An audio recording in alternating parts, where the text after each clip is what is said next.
been fighting this good fight. I think we talked about this years ago, by the way. And do you think Trump knows the DOJ or Pam Bondi knows the DOJ is stonewalling you for these documents?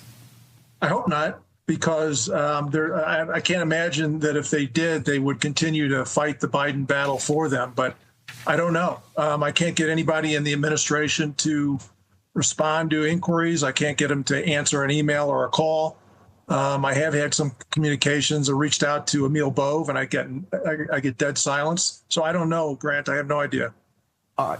One of the reasons I wanted to have you on is because I wanted the administration, people at the top, to know that you have this suit and to know that the DOJ, at least the attorneys handling the suit that you have against them, are stonewalling you.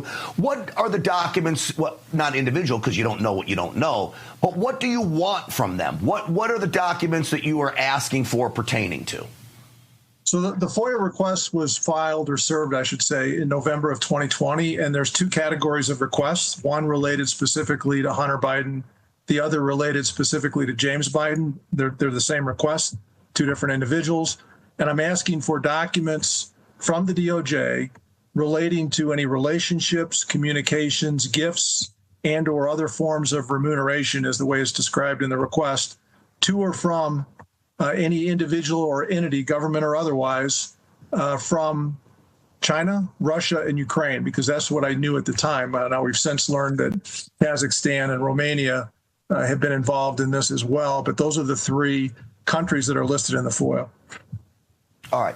This is all, in my opinion, in the public's interest. We want payback for the grift that the Biden crime family waged against America. Now, let me show you. Now, this is before Trump took office, but this is what the DOJ filed with the judge trying to squash your lawsuit. This is number 22, folks, for the guys behind the glass.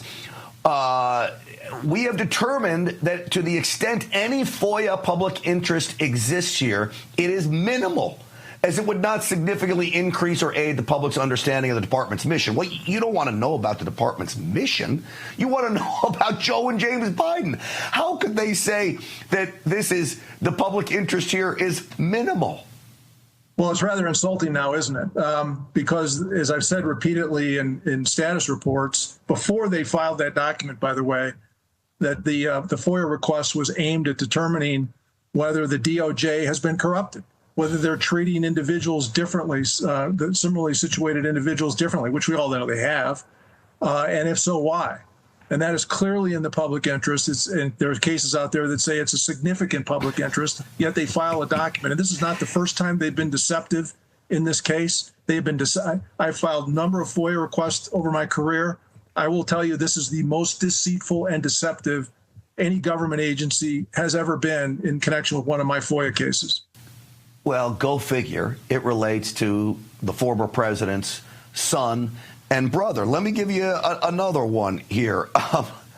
Remarkably high privacy interest clearly outweighs the limited FOIA interest. So they're basically saying that because Hunter Biden and James Biden have remarkably high privacy interests, this outweighs any public interest. I'm going to tell you, more than half of America wants these documents. I think that's pretty big interest, Kevin.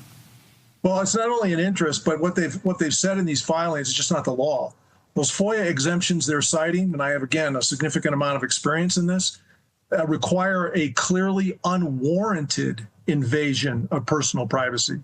There is no unwarranted invasion of personal privacy here, particularly given everything that's been uncovered about Hunter Biden and James Biden. So if anything, the public interest highly trumps whatever privacy interest these two folks think they have. Real quick, if you can, just 10 to 15 seconds. Your message to President Trump and Pam Bondi right now, if they get to see this segment.